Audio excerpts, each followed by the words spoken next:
Full name. Okay, my name is Chamroeum. How do you spell it? Chamroeun.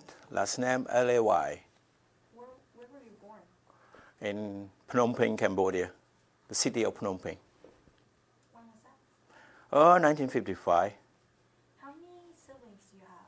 I'm sorry, how many?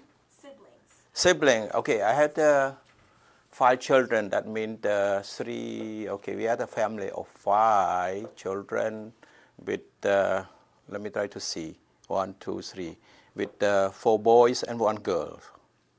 And you are? I'm the second oldest, not the first one. Can you tell us about your childhood? What was it like? My childhood, if I remember, I was a student. Before the Coeurs took over, I was a medical student at the University of Faculty of Medicine in Cambodia. Right during that time, student life in Cambodia, it was a good life, put it that way. And then I believe at that time about 20 years old before the Coeurs took over in 1979. 1775 actually, 1975.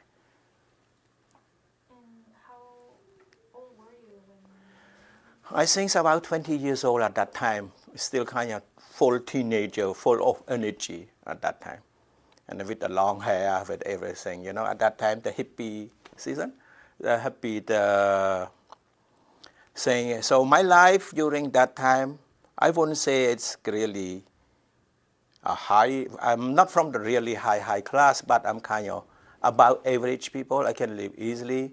My family was living in the Phnom Penh city, which is kind of, I'm come from the family that own a factory and a business. So you and your family were in the middle class? That's about middle class. Do you remember what happened when the war started happening in April 1975? The war started happening in 1975. If you look back a bit, right, so before the Khmer rules, which is during, I think the change, the Lon regime took over in 1970, which they created, they called the Republic of Cambodia, 1970. And then it lasted for about 4 or 5 years. In 1975, the Khmer rules took over. At that time, I was a medical student, and then I was in my second home in Phnom Penh. Our home is in Phnom Penh, and then before the collapse of the Khmer Republic in 1975, it is somewhere around, I believe, the April, I think the 17 or 15, I believe, April 15. And then, because in Tulkok, they have a lot of shooting and then shelling.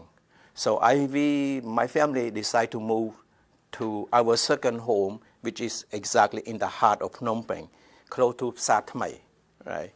And then we were staying there for 1 day, and then the Khmer rules took over Phnom Penh on that day. And then they asked us to leave the city. They emptied the city. But we were staying 1 night. We can stay 1 night because they took over on the 17th, and then we moved out by force from the Khmer rules. I believe it was the March 1875, I believe. That date not really well with me now, but I remember exactly the year, 1975. So where did you go after? Yeah, after that, as you know, that it took us 3 days before we can go back to the native village of my father, which is not far away from Phnom Penh. We call Kien Swai Kandal. We had to cross the bridge, Ba Canal, Bampo, and then took us about, I think 3 to 4 days by foot before we reached our destination. Did you go all together? Yeah, we go all together as a family of 7 actually at that time, along with our relative uncle, aunt. So Our group is about, I believe, about 25 to 30 people. That's our sibling. It's not as like the uncle, aunt, or sort of things. Then during our journey from Phnom Penh to Kien Swai, it took 3 days, as I mentioned, 3 to 4 days. And then during our trip there, we had to stop so many times, been searched, and then all the goods and everything being confiscated by Khmer Rouge. And the Khmer Rouge are so wild at that time, and then, you know, under the Khmer Rouge, either my way or highway, you don't do it, that means you will be shot right away. And then we saw quite a few of the dead body, but I haven't seen, at that time, I haven't seen anybody being shot right away in front of my face, no. So just saw all the starvation, and the people start having some trouble because the thing is no food, no medical, no help at all. When we asked the Khmer Rouge military soldier, they will ask, go a bit more, go more, and go more ahead of you, and then Angka will helping you. But at the end of the day, we don't know who's Angka, right? So that's what is a bit frustrating, and then so difficult for us because we never facing this kind of hardship at all. Because you lost all your belonging. Especially when they asked us to leave, they said, we just leave, don't take anything, you're coming back in 3 to 4 days maximum. This one because they try to avoid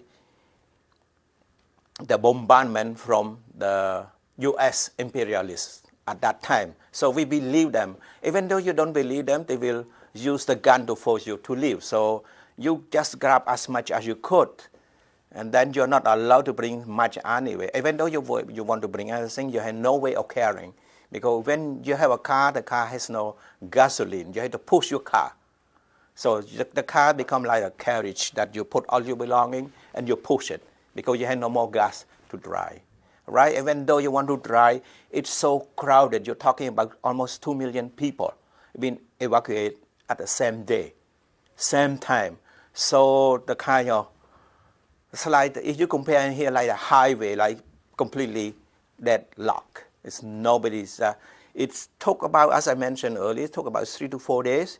It's about 20 kg, that the distance from the city core to the suburb of where the village of my father. So you can say it took about 3 to 4 days. And what happened next? Well, happened next, and then we try to, and then during that we stay in that place for about what? I will say about 1 week, and then expecting to go back to Phnom Penh. And then our faith start kind of disappeared because we heard all the rumors. It's so difficult to get back because we don't know when. And then the Khmer Rouge announced as well. They said, okay, if you are the ex-government official or the public servant, or you are the government official, you may say, or the teacher, or educated, please present yourself to Angkar so that you have a chance to go back faster back to Phnom Penh. But at that time, we still decide not to say anything because we heard the other rumors say that better not to say anything yet. The slogan, because we know some of the Khmer Rouge soldiers told us, see nothing, hear nothing, is the best policy for you now. Because the Khmer Rouge at that time already started making a distinction because they call us March 17 people is the new people.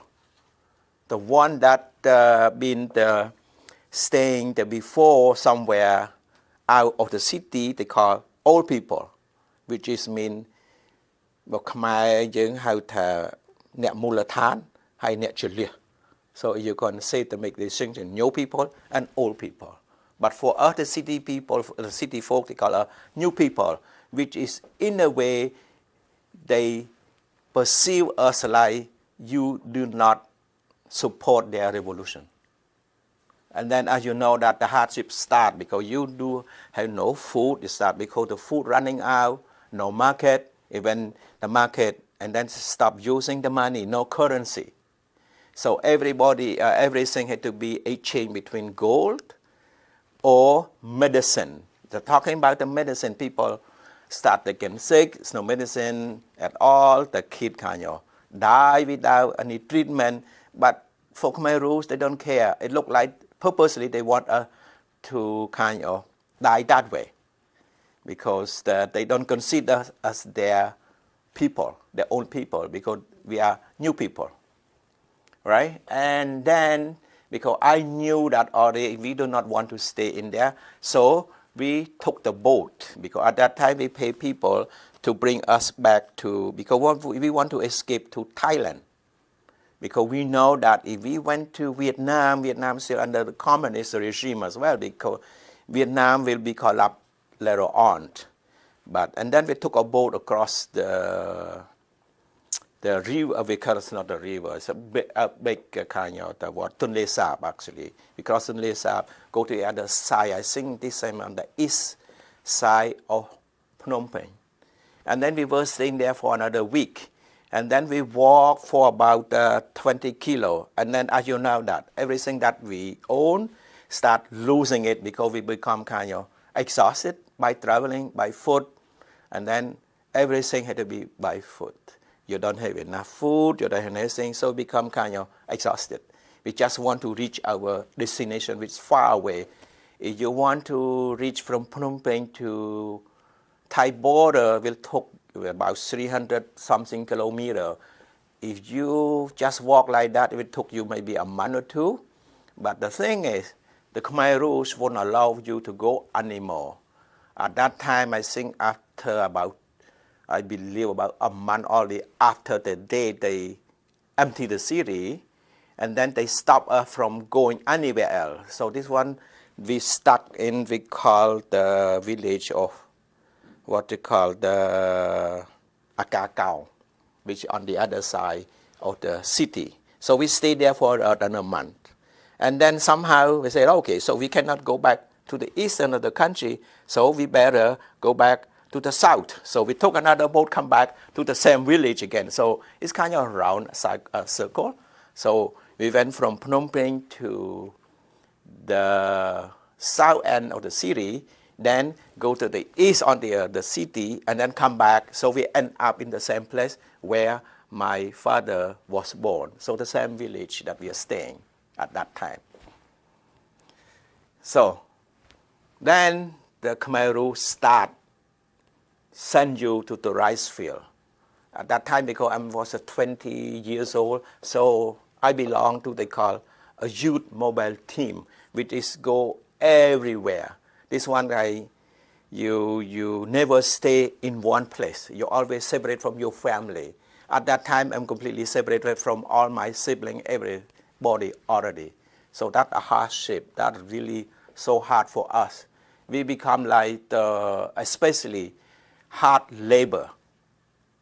So that you work from, I will believe you work from dawn until dusk. And then you're lucky you can have 1 meal a day. And then all the meal I'm talking about, not a regular Russian meals, like this one you eat porridge, like bobor, maybe 2 times a day at the beginning, and later on just 1 time a day. And then if you don't get sick by working so hard, you will get sick by starvation. Right, so I just want to kind of, during that time, we sort of kind of, again, I pretend not to know, not even know how to read Cambodian, because we were told, if you're wearing glasses, they will treat you like intellectual, so they will kill you. But they don't use the word kill, they will send you, okay, we'll send you to re-education. They call re-education camp, but when they send you over there, you never come back. So sometimes they try to ask you to do your biography. What did you do? Like the question you're asking, what did you do? How your family are you doing? Are you related to kind of the government official? Or what did you do as a student? Those sort of things, like try to get as much as possible from you. And then if you say that you belong to one of those class, you'll be sent to re-education camp right away. actually they send you to prison, but they don't use that word. They use the term re-educate people. So a sort of kind of try to get as much as possible from your real story. But for me, I was told by some people, we call old people, don't say anything, hide your identity. So that's why they try to ask me to write biography. I pretend to be illiterate. So that means the same thing I said, see nothing, hear nothing, that's the best policy for you to survive during that time frame. As well, you have to be numb, completely numb, because psychologically you become kind of, how could this happen to your own people? I mean, why the Khmer Rouge did that to their own people? It looked like they treat us like kind of animal, like a slave. If you look at even the slave, you give the food to eat, but these people, even they ask us to work so hard, they treat us as slave, don't give us the food. So it looked like purposely they want to kill us, make us like, wow, your die doesn't matter. You're dead, that's your problem, not their problem, right? So that's why everything become kind of flashback. Like when I look at back, I feel like kind of, was it a dream? Because again, as I said, I never been through this kind of hardship ever. And then this one, and then also the way they treat us. They look at us like kind of the people that do not support their revolution, their goal, and and as well, they treat us like a the lowest of the lowest class, right? Because we never involved, the city folk never involved in this revolution, never support their cause. So this one, they kind of revenge, they took revenge back on us. It's no food, nothing at all. I'm surprised too that I didn't I still alive today. And so we just live day by day and try to do as much as we could by order. And then also and then let the destiny to decide. If we may die tomorrow or maybe may die in a few minutes later on, right? So it's kind of robot, put it that way. Mentally, you have to be strong. And then it's rarely that I see my sibling and my father and my parents, because they are doing their own separate job as well during their task at that time, right? So every time when I talk about that, I'm trying to be kind of, like if you look at now, you think I should just delete it completely. Like in the computer, you try to delete it from your memory, but it's so hard, even though after 40 years. So that's why every time when I'm talking about this story, it's kind of make you feel like so sad why they could do that to their own people in order to achieve the goal, which for sure they cannot be achieved anywhere else, right? So this one, I just want to make a short history about the life during the Khmer Rouge. If I may add as well, if you look at the overall, I think everybody know already, because you can get all the information through the Google, through the YouTube about the Cambodian people during the Khmer Rouge. It's like this one never ever happened anywhere else in the world. So that's why it's about almost 2 million people been killed, either been killed or dead during that revolution. All right? So you went from the new person, or say part of the new people group, to the old people group. So what did you do back then? You had to work. We had to work hard. No school, nothing. All you did, hard labor. What kind of hard labor did you do? Oh, hard labor, you kind of dig a dam. Sometimes you just send you, okay, the undeveloped territory in the area. Okay, so make a house. Or sometimes they ask you to kind of what you call, go to, go plow. I don't know how to say the water, the aquatic water or something, go plow. Yeah, like, go plow, empty, go plow the goon, all those kind, and then clean it up. And then so the people that the fishermen, I mean, because they had another group, doing the fishing, so they can do the fish easily. They can catch the fish. So we're editing that, and then the water up to here. You know, sometimes you have to work so hard, and then without anything to eat. Without anything to eat. So when you work like that, and then you have nothing to eat, anything, you know, like a small kind of, let's say, snake, and then you just grab it without knowing it's a poison or not, right? And then put in your pocket.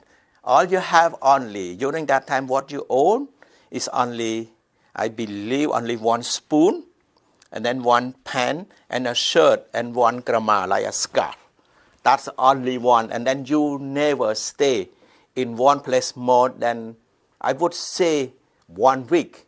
And sometimes you move every day. That's what they call mobile youth team. This one, the group that do a hard work.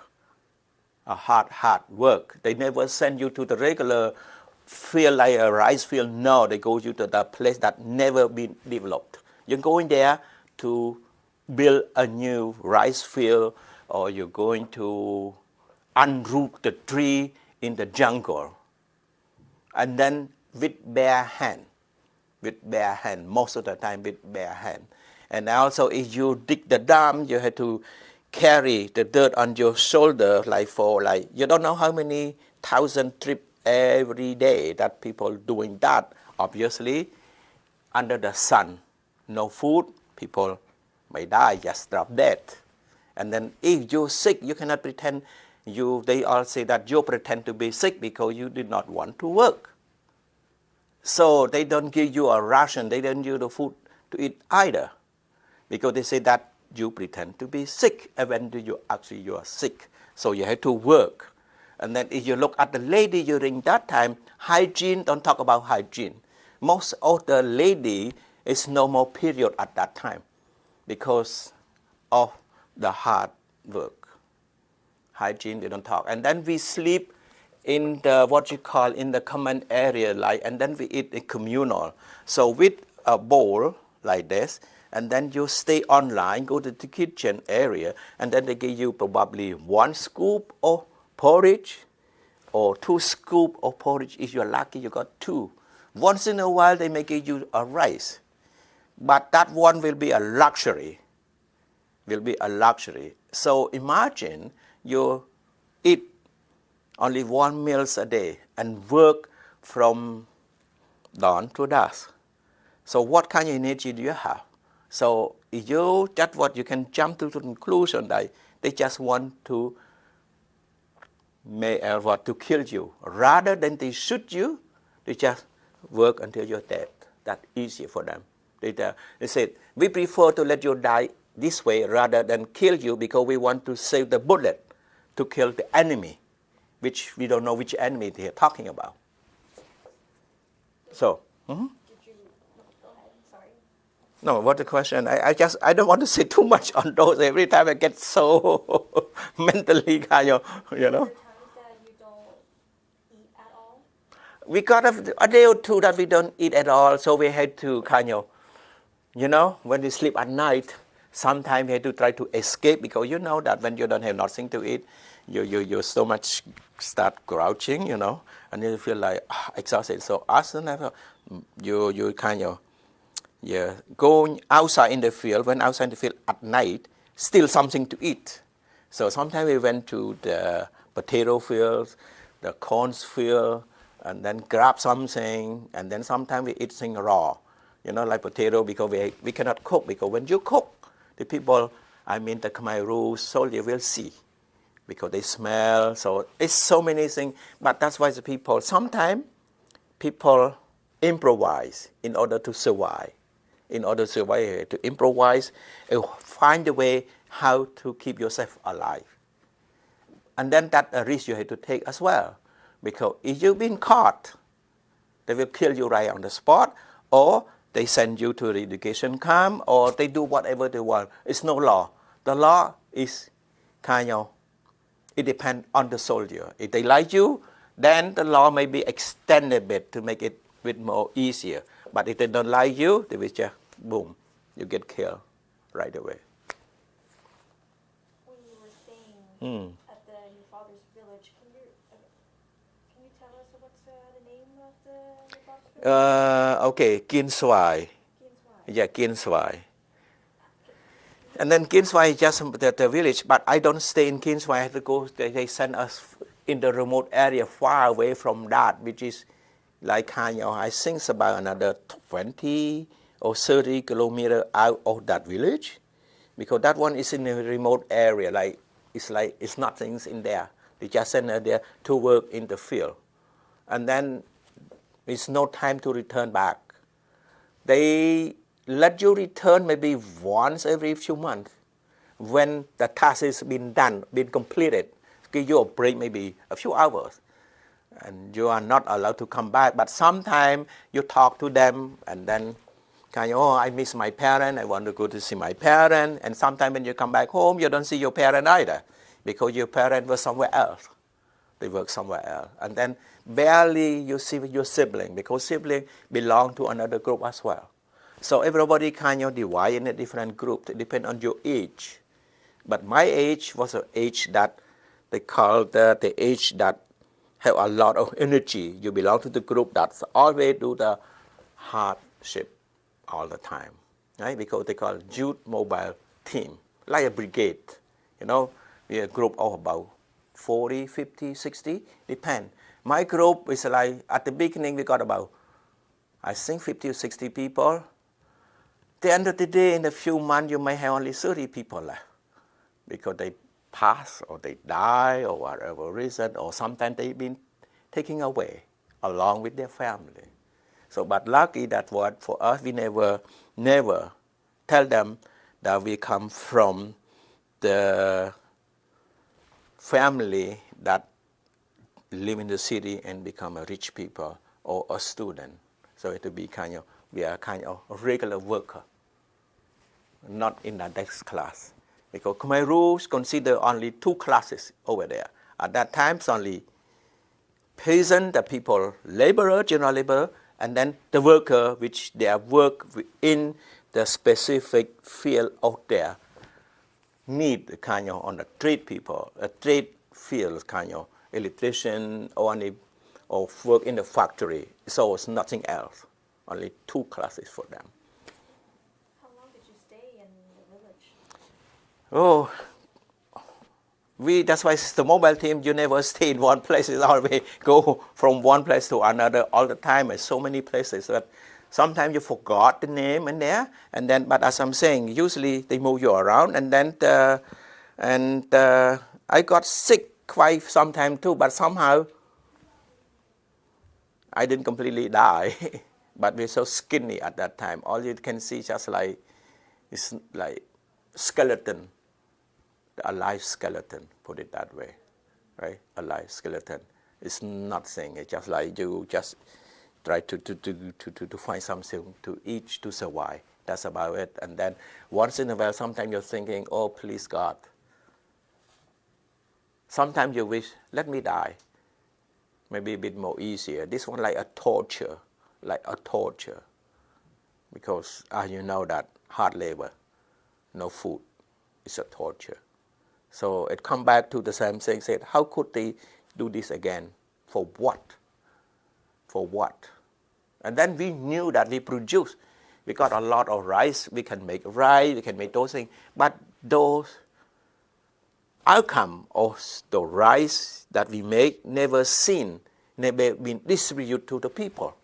It's only sent somewhere else because in each region they want to meet their quota, which is set up by Angka somewhere. And the more Angka, until now, I don't know who's Angka is.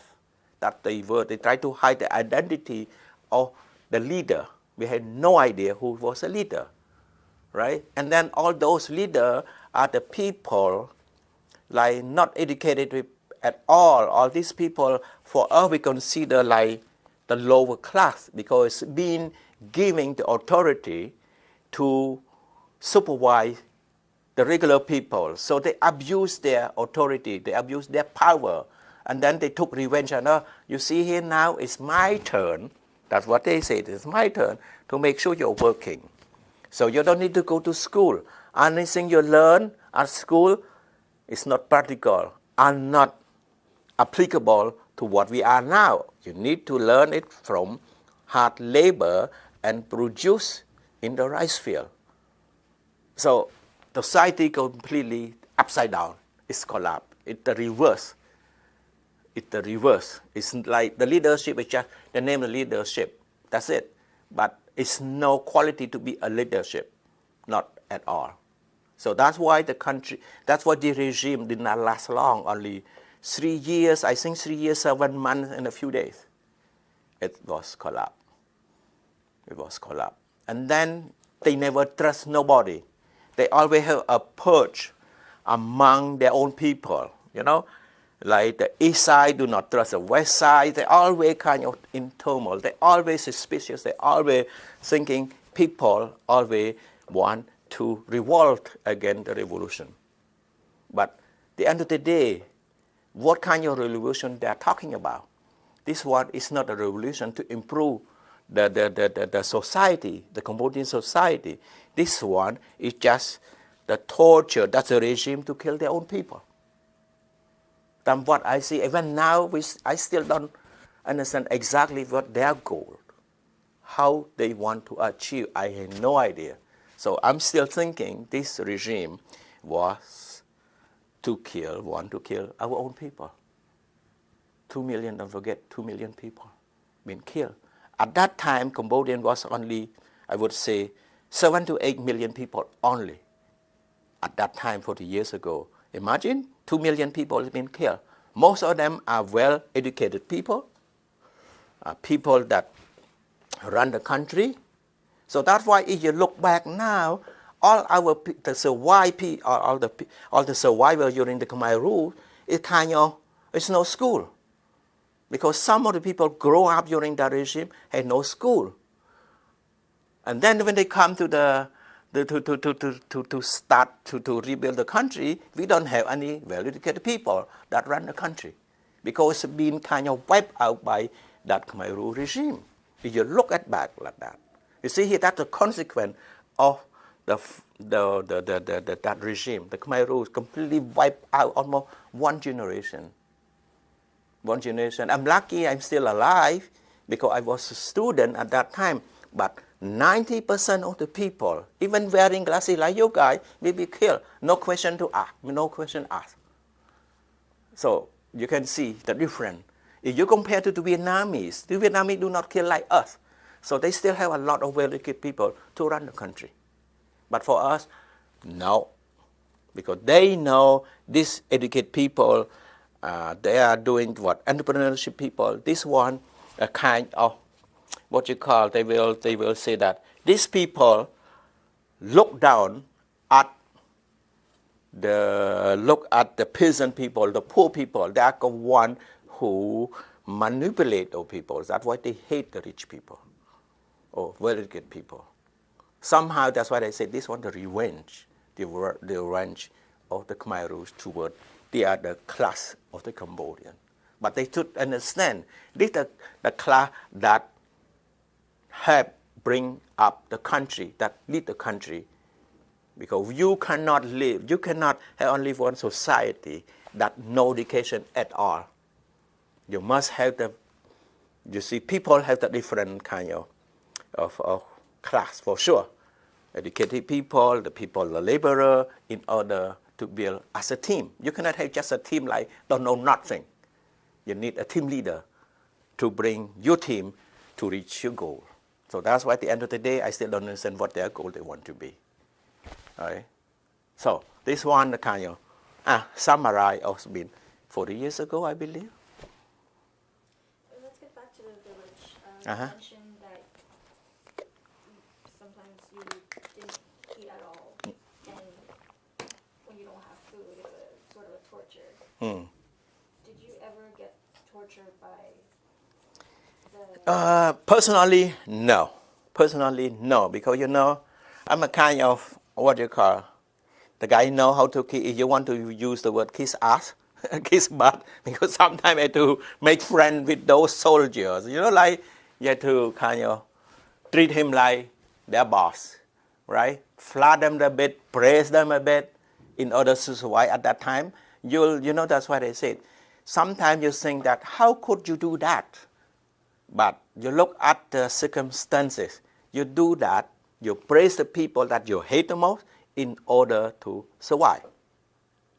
You have to praise them even though they kick you, they beat you up. You have to praise them. You have to make them look like a king or God in order to survive, because your life depends on them. If they peace with you, they get upset with you, you cannot just disappear overnight. So that's why I say, for me, I had to praise them. I had to kind of kiss their butt to make sure those things is good. So that's why you can survive. But I got sick. But somehow we don't get any treatment at all. Just let the nature take its course. But somehow I'm back. I'm alive. I'm not completely kind of gone. So that's what is, you have to adapt and adjust situation. But I was lucky because I was in the part of the region that are not really cruel, because each region during the Khmer rules are different. They apply the rule differently, depend on who in charge. So it's so difficult. I'm talking about me personally. The other part, because we had no communication among the other region, with the other region, because they try to kind of, they want to control you. In order to absolutely control you, they have to make sure no information get out.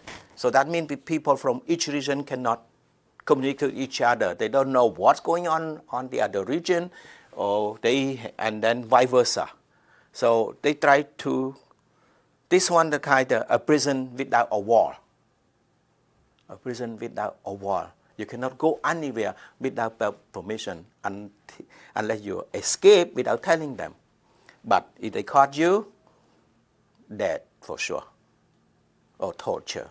But again, I never been in torture, but we heard so many things about this. Again, I don't see it in my person, but we just can see the dead body, which we had no idea. Sometimes we say about a whole about 20 body or 30 body. Yes, I saw it, but never seen in my eye.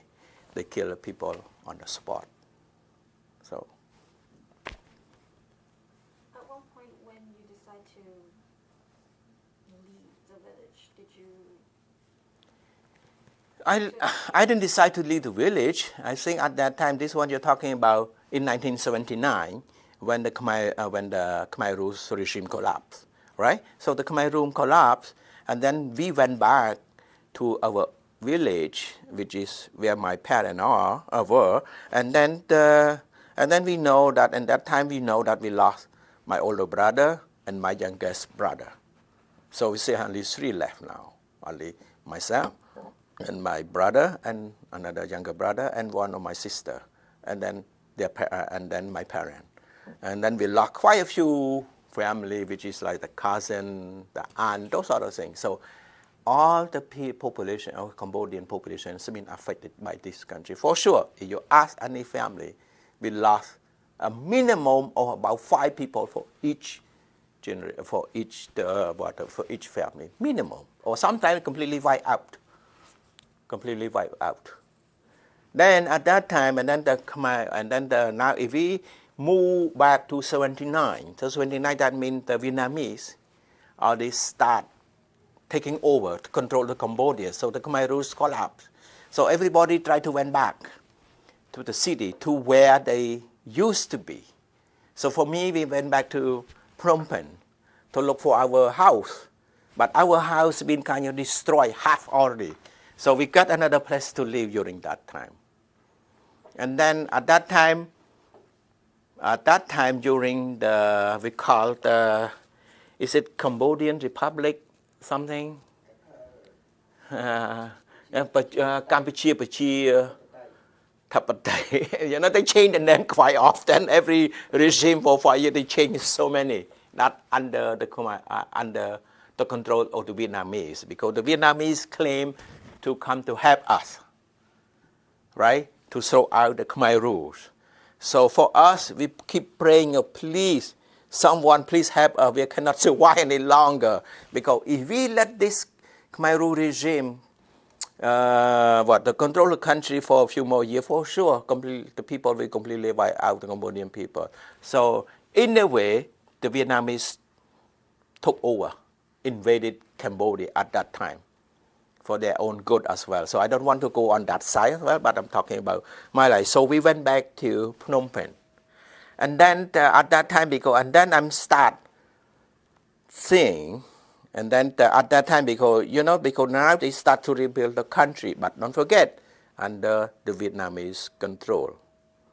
They installed the puppet government is controlled by the Vietnamese. But if you look at it, it looks like it's controlled by Khmer, by the regular people, Khmer, right? But in reality, it's controlled by the Vietnamese.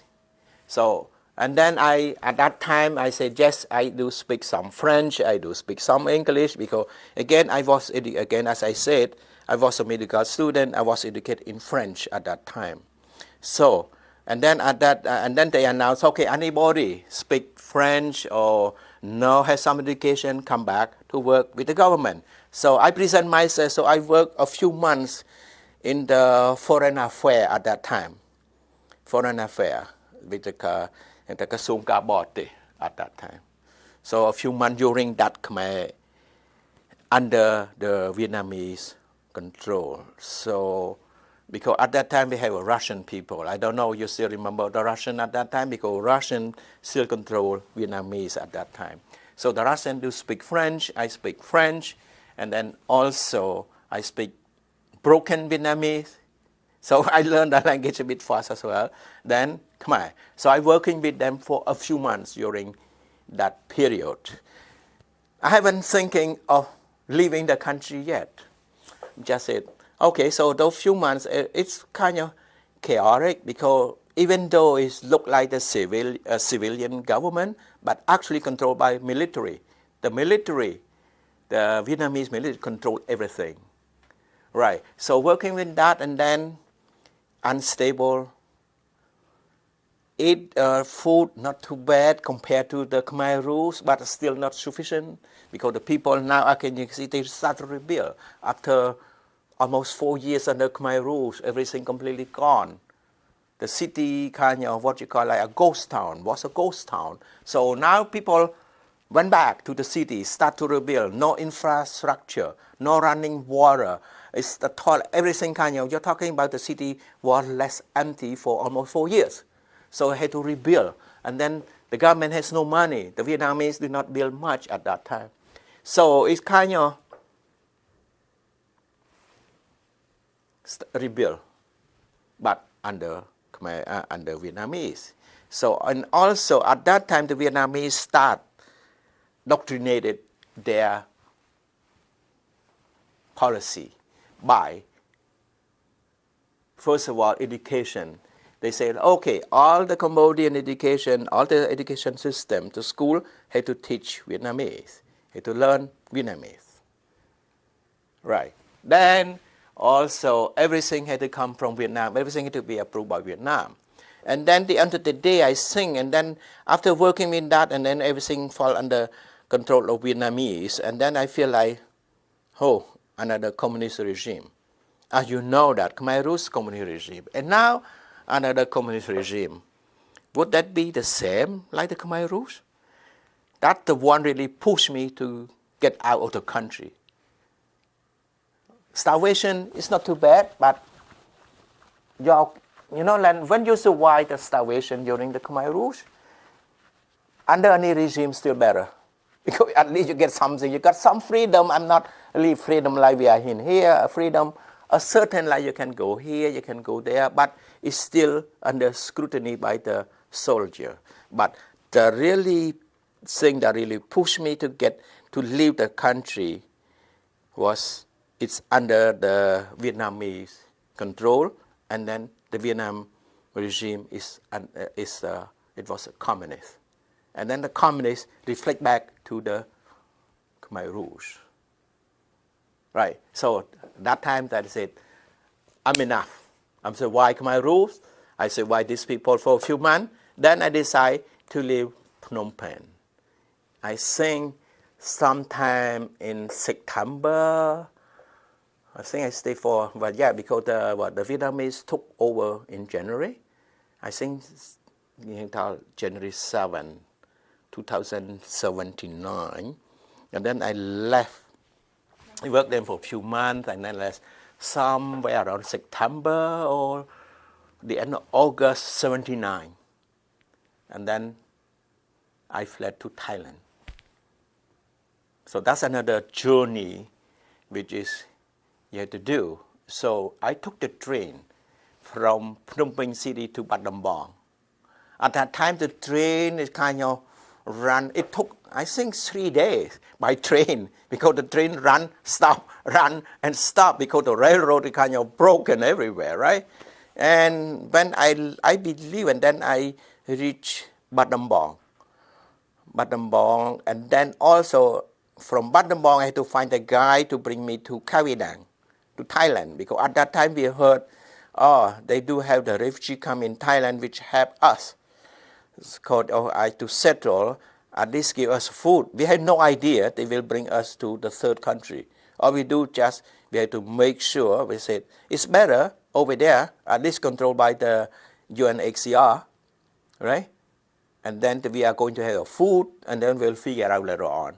So that's why, so from Battambang to Thailand border, which the to Thailand border we call Chamroeum, I believe. It's not the part of Thailand yet, close to the border, Chamroeum. So we had to pay the guy that brought us by foot. You had to walk across the jungle, I think for a night, 24 hours of, I think it's about 24 hours walk. And Where were you with? I'm sorry, at that time I was alone. You were alone. I was alone, right? So I just decided to go by myself alone. So I got along, and then we had to pay the guy goes through us and brought us to Thai border. How did you know to trust the guy? Well, you know, through the grapevine, the rumor here, they have the guy to bring you here and there. If you do not know the place, you cannot venture to go outside because you may bump to the Khmer rules. Because at that time, they still have the Khmer rules control a certain part of the northern Cambodia, which is the border. No, actually, it's not the northern, I believe, it's the western of the Cambodia, which is the kind of border Cambodian and Thai. They still control a certain region. But if you know the guy that bring you, they can kind of bypass. So you have to go through a different road through the jungle.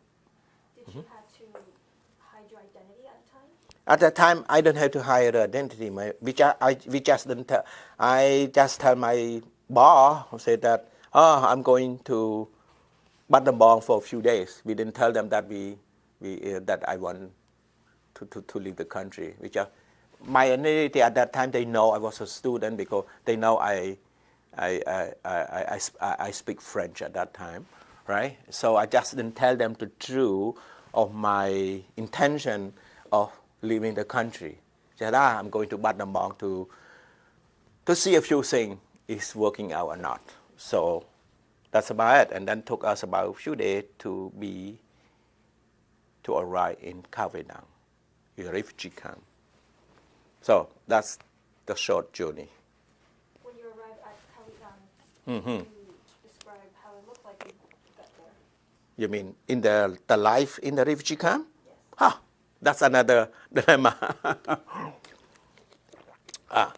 Okay, so now I was in the refugee camp in Kavidang, 1979, I think, again, as I'm saying, September or August 1979. So you know the camp at that time just opened for about a few months. So if you look at it, the refugee camp was sitting in it's nowhere. You know, like I believe close to the mountain, which is kind of in the border. It's in Thailand, but close to the border. And it's okay. If you look at the life over there, okay, it was the makeshift shelter, make it from bamboo, and then the roof I think, you know, the plastic sheet, they use the plastic sheet as a roof as well. And then it's built by the walls of bamboo, kind of townhouse, put it this way. You know, like a row of houses, but it's not a house, it's the hut, right? But you know, the plastic sheet and then the bamboo wall cannot sustain the sun. It's so hot in the summer, and then when it's raining, it's the water coming down as well. So it's not really kind of so fancy at all. You compare that, a makeshift, right? So, and then it's so crowded at that time. And then it's no what you call, you're talking about food. Okay, we have, I believe at that time, when I registered myself in there, because you have to register with UNHCR, because UNHCR are the one who run the refugee camp. So they make yourself, you have to be registered as a refugees in that camp, and then in order to get a ration, food ration. So they give you, I believe, 1 or twice a day food distribution. So it's not enough, but again, compared to the Khmer Rouge regime, it's better than nothing. You got a few cans of rice, a few cans of fish or chicken, depending on the day. The worst one is the water. I don't believe we ever have enough sufficient water to drink. Drinking water, that's the difficult one too. Taking a shower when it's raining, the people tend to store the rainwater in the container or bucket. So, and then as well, so the food, and one thing is the worst one is the toilet. The facility in the toilet is, for men, not too bad, because the men can go easy, but for women, that's a difficult one. The majority of women had to go at night, because sometimes it's nothing to kind of to hide. You know, when you go to do on the business in the toilet, it's kind of open at that time. So usually they had to relieve themselves in the evening or at night, a bit more easier, because you know our people are so difficult for the women to do the toilet, and then the washing is so difficult too. That's another dilemma we have to deal with. And also this, the one also, don't forget, the refugee camp is not the city. A refugee camp is a camp. So that means you cannot go out. It's free, you can do whatever inside the camp, but you are not allowed to go out. And then the refugee camp in Cao Đài is about 3 meter fence all. You cannot go out. You need to go out, you have to ask permission. Or you've been shot by the Thai soldier. So that's another big prison. So life in the refugee camp was not so fancy. And then it become kind of, but after a few months, you become kind of get bored. What you had nothing to do, all you do just wake up in the morning, chit-chat to see how's life and here and there. And then you have to stay online to get your food ration, go back and sitting and chit-chatting. That's about it, like become kind of, like it's no challenge. And then you're talking about education, not much education at that time. This one I'm talking about 79 to 81 during my staying there. It's nothing much, no school. I would say, yeah, some school, but it's just primary school to teach students how to learn ABC or Go, those sort of things. No recreation, it's nothing. So it's a kind of harsh life again. But for us, if you want to get one good thing from Pol Pot, they taught us to be mentally strong. But because we used to have nothing to eat, now at least we got something to eat, so it's better. We always compare to the Khmer Rouge. You know, the Khmer Rouge, we call year zero, that you have nothing. But now in the refugee camp, you don't have to work so much, you don't have to work at all. The food been given to you. So we said, oh, at least we have the food to eat, you have the water to drink. Even it's not enough, but it's still better than the Khmer Rouge regime. So that's why we can survive in the refugee camp. Education, forget education. We need the place. At that time, most of the people in the refugee camp, if I recall, I speak with them, they also told them, I want a safe place for my family, for myself. And then I don't have to go, I don't need to be thinking, I'm going to be killed tomorrow. But again, as I'm saying, not 100% safe either in the refugee camp. Because you may be kind of robbed by the smuggler, by all those thieves from the local. We have no idea who they are. So that's what is a bit difficult too. Even though they do have security, but their security is not really as good because they have no gun at all, the security, because it's patrolled by the Thai soldier. So the Thai soldiers, sometimes they treat us like garbage as well. Because, you know, the term refugees mean come like you have no country, you're in my country as Thai, so I can treat you as bad as I want. Right? So like a refugee are not so rosy, but it's still better under the Khmer Rouge regime.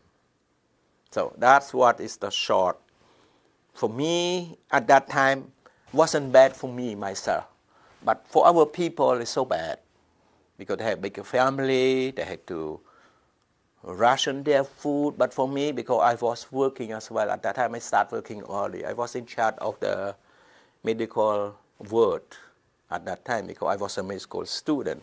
So my life was bad, but it's not as bad as our regular people because I was working with the UNHCR people. I was working with all the foreigners, working with French, with Japanese, with American, with all the medical team. So sometimes I can get some freebie, the food from those people, from the medical team, the medical team, the foreigner people. So for me, it wasn't so bad. But for our people, but somehow our people have a strong, what you call a strong will to live, a strong will to live. All right, so this one, a short snapshot of life in a refugee camp. Earlier in the beginning, you mentioned that when you arrive at The refugee camp. You said something about registration, so you had to register yourself. Yes, you have to register, yes. What did they ask you? When they ask you, again, it's just like, you know, the tombstone information. What is your name, your date of birth, where were you, are you Khmer? Because they want to make sure, because at that time, sometimes they do have the Vietnamese as well. And sometimes they do have the local that pretend to be a Khmer. So that's what you just want to make sure you're Khmer. You have to register. If you do not register, you do not have the right to get their ration, their food, or any supply from the UNHCR. We call the KD, which is Kavidai, KD with your number. They take your picture, and then this one like your ID. So every time when you go stay online, you're waiting to get this, you're waiting for that, or you need to talk to the UNHCR, because sometimes you need them to look for your brother or sister that been overseas long time ago, before the collapse. Right, so this you want to use the KD with a number. So this one is sort your ID, because we have no ID, nothing. So this one you have to register. That's what I'm talking about, registration. So they give you a card. They have a card with your picture. And you have to carry it with you all the time. You have to carry, but a certain camp, yes. But in Kavidang camp, you don't have to. But when you go to see the official, you need to bring your KD card. Otherwise, you can live at home. And then, yeah, I think that's the way it was at that time. So how did you stay in the camp? Were there? You said that there was A hut, yeah. Yeah, we have our quarter. You know, like we have a quarter to live in there. And then, but for me, because I was working with the medical team, and sometimes I sleep in the medical ward. I sleep over there. So because sometimes we got the injured people from the Cambodian side because they were still fighting over there. So we treat all those people and sometimes to work overnight. So I have the kind of a special pass that I can sleep and sometimes late I can walk because in the refugee camp they have a curfew too. I believe maybe after 7 or something p.m. or when it's dark, you're not, no traffic, you're not allowed to walk, period. You're not allowed to walk at all. So for me, I got a special pass that I can walk because I was working back to my quarter, right? So the life over there again is monotone, like you woke up waiting to get the news or you go to get your letter or something. You do have some relative abroad and then you chit-chat, you gossip, so many things. And then we heard, now the United States want to take all the refugees to their country, we call third country. And then we heard about Canada and they said, they may bring us, they will do it. All those sort of things. In the refugee camp, they don't have nothing much to do. It's just talking all the information, sometimes just gossip. The information is just a myth about the other country. And then we have no idea. And later on, I think, and then in 79, and then in 90, we got some sort of UN will announce, and then we heard, now UNHCR, United States will take some of our people to their country. And then some French take some application. We had to apply. In order to come to the, we call third country. You have to apply through UN. You apply, and then if you have the relative in France, for example, then you apply, you said yes, and then you indicated that you have the French, and you have your relative in France. If you have in the state, you said you have friends, but otherwise you just apply, and then let the UNHCR decide which country, because each country has a quota to take the refugees. I had no idea of how many quota they want to take at that time. Sometimes they said, 500, let's say 500 US. So the UN sent 500 people to the UN, not to the US. They do their own interview because they don't their immigration, they did interview. They come to, I think, and then at that time, for me, they did not do the interview in the refugee camp in Kavidang. They had to, I think, and then they moved us. Okay, this one in 1970, I think it's 1970. I think 80. I believe it. Let me see. Try to think. I think in 1980, the end. I think early 81. I believe they moved about quite a few thousand people. I think almost empty the refugee camp. Move them to another camp because that camp they call Mayrut. I say. Is it Mayrut? No. What that camp's name? I forgot. Mayrut.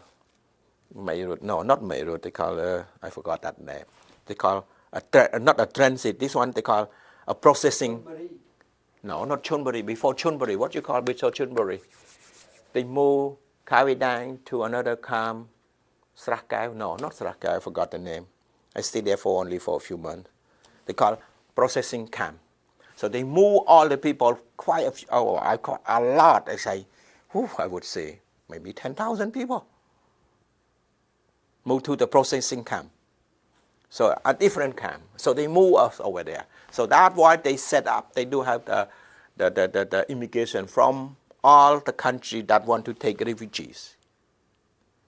So we have US, we have France, those sort of country that want to do the processing center. But the majority of those people that move to the processing center, they call the US, that want the majority go to US. So at that time, the criteria for US to take people, you had to be an ex-soldier of the previous government. Previous government, I mean, not the Khmer Rouge. It's the soldiers of the Khmer Republic. This one during the period of 1970 to 75. Ex-soldier or the government official, anything related to the government, the Khmer Republic, that you meet the criteria. That's what's the most important thing. So, for me, I applied to be in the U.S. too, right? And then when I was a lucky. Then when in the processing camp, I was working with the immigration U.S. So they recruit people again and say, okay, who speak English, who there had to be a translator. So I was working with the U.S. immigration, right? Then he mentioned to me, I don't think you meet the criteria because my father, at that time I wasn't a soldier, I was a student, right? So and then my father wasn't an ex-government official and wasn't a soldier or anything. Said, so the chance of you being accepted to be in the state is kind of remote, right? Then I said, okay, what should I do? This one is just private conversation with my boss when I'm working with him. I said, you could wait, and then we'll see. And then he told me, Canada's coming to pick up a few refugees. Oh, don't worry, I'll send you over there. So that's what he mentioned to me. Then, yes, in a month, and then the Canada come to pick up a few refugees too. Then he sent me to work with the Canadian embassy. So I worked with them and said, oh, you want to come to Canada? I said, yeah, I don't want to wait in the state. So there they go, like right place at the right time, because otherwise I had to wait for the U.S. to change the criteria. So I was working with them and said, so you come to Canada. So that's just like that for me, for my case. For the regular case, usually you have to apply. You have to regular, or unless you've been rejected by the U.S. So when you apply to come to U.S. and then the U.S. interview you, and then it's been rejected, they have a stamp on your paper, on your KD or something, stamp rejected. Then you can apply to come to Canada. So Canada accept only the people being rejected by the U.S. government. So God why short a lot of our Cambodian people that come to Canada, most of them being rejected by the U.S. You know why most of our people want to come to the state? Because we know nothing about Canada. All we know about USA, and then it's a warm country. Right? We don't know nothing about Canada. Canada, wow, the first impression, this one's the myth about Canada in the refugee camp. Canada's a cold country. That's all we all know. Cold country up to north. But in Canada, myth, this one the myth I just want to share that with you. They say, Canada's cold country. In the winter time, they did not work. Winter time, they relax. They work in the summer time. And then also, during the winter time, you be careful. And when you spit, your saliva will be freeze in a minute. You spit, you can see. So, all the myths. So we're talking so much about Canada. Because don't forget, 40 years ago, we have no Google. We have no Facebook. We have no internet, no Wi-Fi. We don't know. All geography, look, wow, okay, Canada. Look, so far. But we have no choice. We cannot go back. I'm not saying that we cannot go back, but we do not want to go back. Because, again, it's under the Vietnamese control. And then, as you know, that our population, our people hate Vietnamese because it's communist, right? It's communist. So, okay, so now a choice. You want to go back, you've been rejected by USA. So, Canada or back home. But in the beginning, you thought about going to the U.S., but you were never applied. I applied, but I never been interviewed yet. Because immigration that I work with, they said, your application, based on your application, it will be rejected. Right? You have the choice. You can wait. Because they may change the criteria later on. Nobody knows. because I had the inside information. And then it's Canada coming. So the Canada, the U.S. immigration just sent just sent me to work with him. At that time, immigration in Canada, right? So he said, right. And then he knows I was waiting because I believe these two talk to each other. I believe I want to come. I don't want to wait for the U.S. to change their criteria. I said, you want to come to Canada? No problem. So I sort of not formally interviewed by him at all. I just said, okay, here your application, fine, go. Because I was, we become kind of friend, when you're working with them. So they said, I met the criteria, boom. I just go like that. But I'm just talking about regular flow. Right? I'm not saying that all our people who come that way. Some of them do have relatives. Some of them, they meet the criteria. I'm not sure what kind of criteria, but at that time, the criteria I know had to be rejected first by the U.S. Later on, they just, you want to come to Canada, and then you apply, and then they process. Because they have a quota to meet as well. I didn't know what criteria at that. After, at the beginning, I know the criteria had to be rejected by the U.S. first. The first people that come to Canada had to be that. Or a certain, sometimes it kind of private sponsor of the Canada, from Canada. That's what we know. Sometimes they do have sponsor. Since you applied the first time for the U.S., when was it? I'm sorry? When did you apply? I think it's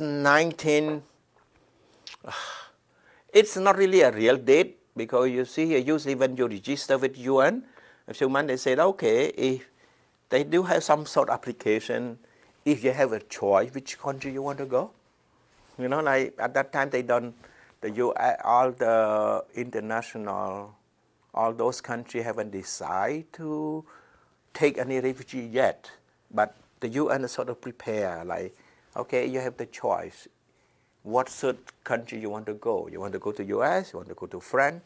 It's just a random, like, that give you, let's say you have a choice where you want to go, right? And then later on the US, but we heard the rumor always said, oh, US will come to take some refugees, but not official until I think early 80, I believe, early 80, yeah, early 80. And then we know that the US, that's why they said the US move about 10,000 people. I'm not sure, but it's too many people to the processing center. And then at the processing center, we got the Australian, we got Japan as well, we got France, US. But the two major countries that agree to take refugees, that US and Canada. How long did you have to wait to get to Canada? I think my application was approved in hold on. I try to put the date. I think it's 1981. I think approved sometime, I think that's around, give me a November, somewhere around May or June, I believe. Because, the date for us over there, we don't care as long as we get an approval, and then that's all we care about. Right? So, and then they sort of, okay, wait a few more months, and then we'll bring you, right? And then they said, okay, and then in the refugee camp at that time, I think, okay, I came here in November, and then, I think somewhere in October, they post the name of the people that go to the state, go to the US, go to the France. They post a list of the name. So you can see your name, right? So now, the people this one for our group was about, I would say about 20, I think 15 to 20 people. The list of the group go to Canada. We had no idea what country, what city. So Canada. Then they move us again from that refugee camp to Chamroeum. This one called transit. So we stay there, another month or so. They call Chamroeum. So we move often. So Khao Dang, 2 processing center, 2 transit center, so 3 camps. Right, so we stay and see in the they call the transit for I think about a month or so. Then they move us again to close to Bangkok, waiting that not really a camp, but this one is like a place. We stay there only for 2 nights in order to wait for the flight. So there's a shelter there. That's correct. It's sort of the like, I wouldn't say it's like, it's not a camp, put it this way. Those one only you stay there for a day or 2, waiting for your flight, and then you go. You fly, and then you go. That time, and then we had no idea again where we go. Where would I go in Canada? I had no idea. At the terminal, when they said, okay, you fly, okay, make sure you are ready at this time. So they send a bus, a shuttle bus, bring us to the terminal in Bangkok. And then at that time, and then I think, I'm not sure who that officer, I'm not sure the Thai or represent Canada, I had no idea. So, okay, here, your document to go to Canada, big a bag. And then when we look out the name, we saw Ottawa. I said, Jesus Christ, Ottawa, where the heck is Ottawa? You know, like, we have no idea, geography, like, why is no idea? But for me, all I knew was Montreal, because I was studying during my study, we know Montreal, this, right? Montreal, Canada, that's it. In Canada, all I knew just Montreal. So, we saw the Ottawa. Wow, where the heck is that Ottawa? So, among our about 20 people, I said 15 to 20. So, some people go to Toronto, some people go to Ottawa, I think some people go to Montreal. Hey, how come it's 3 cities? We had no idea where all those. But I said, we are lucky to be in Montreal, but we had no idea where Montreal. So anyway, so we took the plane, come here. So we landed, our plane landed. Okay, our plane left Thailand, go, I think, the layover, I think, in one of the Middle East country. At that time, we had no direct flight. It had to be there. They put the gas, they put the, I think, go there, layover for 1 hour in one of the Middle East country, which I had no idea. Then we changed the plane. We had to stop in Holland for about 10 hours, waiting for the next flight to come to Canada. So 10-hour layover in Holland, Amsterdam. So that's another challenge on the layover there. So what happened after when you get? Okay, then we took the plane, come to Montreal. I had no idea. We had no idea. Just God, just go. You know, like now it's too late to go back, right? So I just want to share one thing on. As soon as you see here, like, okay, now we sort of so happy. Oh yeah, we had to go now. We can take a plane, go.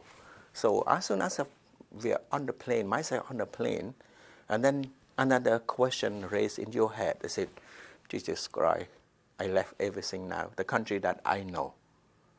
I was born.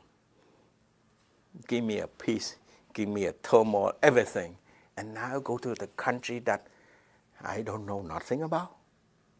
So you got like, you feel like your emotions start running in your head, right? I feel like a mixed feeling of joy. You know, yeah, I'm going now, I'm leaving. Then sadness. Sadness is Jesus Christ, what I'm going to face, you know, like this one you start a new journey. We have no idea. So mixed feeling of joy, sadness, confused, and fear. All those things you got in there, you know, then when you left everything in there, whoa, you know what's the fear the most? The unknown. Because you don't know nobody in Canada. And I knew it's going to be the government, the one who sponsor us. We don't have a private sponsor. I said, so the government sponsor us, okay. We fear, okay. We don't know nobody. What is waiting for us? You know, like when I arrive there, what I'm going to do, right? So this one is the most difficult one for us and for me and for all the newcomers to overcome. you fear, you confused, overwhelmed. It's all mixed feeling. What we're going to do, in the country? All we know is cold, ice, and snow. That kind of mixed feeling. So that's another dilemma we have to deal with, right? But let the destiny bring you. You cannot do anything now. In a way, it's too late to change. You're in the plane now, right? So we landed in Montreal. This one, I think, November 17, 1981. Right. So then when we land in Montreal, it's about, I think, 3 p.m. Yes, about 3 p.m. And then, don't forget, we come from the tropical country. And November is so cold, right? So that's another fear. Jesus Christ. So all the passengers get up, they put all their jackets, like their winter jacket. But for me, I've just a long the jean and a short sleeve. And then, not a sandal, I think the running shoe. And then everybody said, holy cow, like when you look through the window, it's all white. I said, how? How I'm going to, how I'm going to walk from the airplane to the terminal? Everybody put a jacket and a winter jacket, and we, a short sleeve. Our group, we feel like, what are we going to do? Right? Then we didn't realize it. We didn't realize that they do have, at that time, they don't have the bridge. The bridge that connect the terminal to the airplane, that bridge that you can cross. At that time, they do not. They did not have that bridge. They have a car that with a stair that raise up, and then you can walk and then sit in the car. And then we saw that car, said, oh, what a saver, like we don't have to walk through. Right. So when we walk, and then we get in the car, go to the terminal, and then at that time, I believe we have a kind of one Cambodian lady. I believe she belonged to one of the organizations that helping new immigrants, right? I said, okay, so we have to help us through the process. We have to go to immigration, go those sort of things, and then walk us through. So we walk from the terminal to another building. And that time, the time you have to walk about, I think, 2 meters from one building to the next. And then I said, we feel so kind of overwhelmed, when you hit the cold, when you walk, from God country with this. Jesus, guys said, guys, look at you. When you talk, the smoke coming out of your mouth, it looks so amazing. Like the first time when you say, woohoo, looks so cool, like cool in a way, like we never faced this kind. And then, but it's shivering, in joy. Like, God, when you talk, the air coming out, so, what you call it, so good, feels so great. Then walk in there, and then they give a jacket and a boot. Oh my God, we look the same, because the same with the coat. I think what the blue one, right? Mahi said the blue one, like the blue coat, the same boot. Every time we walk, they can make a distinction. This the new guy just arrived. So we were staying in the motel, I think the hotel. That's a fancy hotel. For us, it's so fancy. That's another thing. This one, we landed in Mirabel. I don't know you guys, Mirabel, at that time, Mirabel. They didn't use Dowell at that time, Mirabel. So we landed there, we said, oh, it might be our home. We had no idea, nobody explained to us, right? And then she said, no, you guys are here. Okay, people in Montreal, people go to Toronto, okay, here you are in Montreal, the car will bring you right away, soon, to the Montreal city. Oh, I thought that we were in Montreal. No, we were told it's far away from Montreal. We had no idea. So people in Toronto, people in Montreal, distant to Toronto, people distant to Ottawa, had to sleep overnight. Okay, that's another dilemma. God, that's the 5-star hotel. When you walk in there, you look like you're a refugee for sure. You're like a second class, put it this way, like a second class citizen. Poor refugee with all those. Walk in there, everything so new. Look. And then the indoor pool. I remember perfectly, the indoor pool. People taking a plunge in there. I said, Jesus Christ, it's so cold. And then people taking a plunge in the pool. Right? So that's another eye-opener for us. And then go to the room. And, okay, here the room. Look at the room. Oh my God, where the heck I'm going to sleep? The sheet, the blanket, everything. For us, we never been in that place before. And then we say, where is the blanket? Should I sleep on the bed or in? You peel those sheets out and sleep in. So we talk to each other. So where the heck we are going to sleep? Where's the blanket? Because we look like this one like decoration. We look at it. So this one kind of got a life from there and a life over here, like one up here, one down here, right? Even try to turn on the TV. Jesus Christ, the TV, where the heck is the button? It's so many things to learn. And then also go to the bathroom. Hot and cold, we have to learn all those things too. But we don't have much learning time. Just sleep it in. Why don't we just? And then some of our group was sleeping on the bed. And then they complaining, and then they brought us to lunch, to dinner. We just relaxed. We say, so cold, where the heck is it? Why don't you just sleep under the sheet? Pull it out and sleep under, it's so many things, right? Then the next day, they brought us Bible to Ottawa. I said, oh God, how long we're going to end? We just move around and more and more. And then she told, don't worry, it took you another 2 hours before you arrive to Ottawa, right? So that's the journey from Montreal to Ottawa. It took another 2 hours. I arrived there again in afternoon around, I think 4 or 5 o'clock, afternoon to Ottawa. So we got a group of 1, 2, 3, it's about 6 people destined to Ottawa. Were there 6 people with you, or you actually had to travel alone? Yeah, no, for me alone, but I'm traveling as a group because my group, these 6 destined to Ottawa, final destination Ottawa. So we took the same bus. Then they would put us in the hotel. We call the Bicanams Hotel. So we were staying there for, I think, a few weeks in a different room. And then some people had a problem too.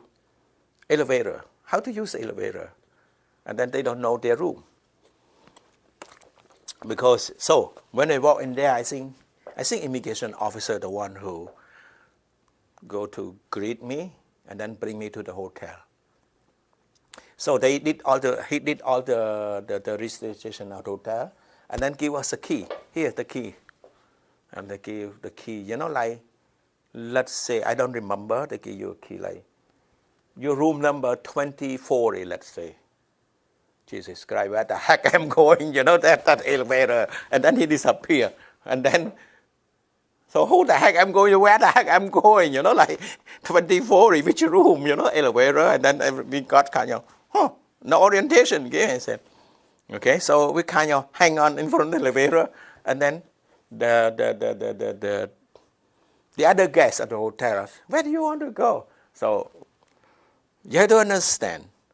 Even though I know English, but the people speak English over here that fast for us at that time to catch up, so please slow down, slow down, don't talk too fast for us because we do not get used to. For me, even though I work with all the foreigners that speak English, but when you make yourself in the English speaking people, they talk too fast at that time.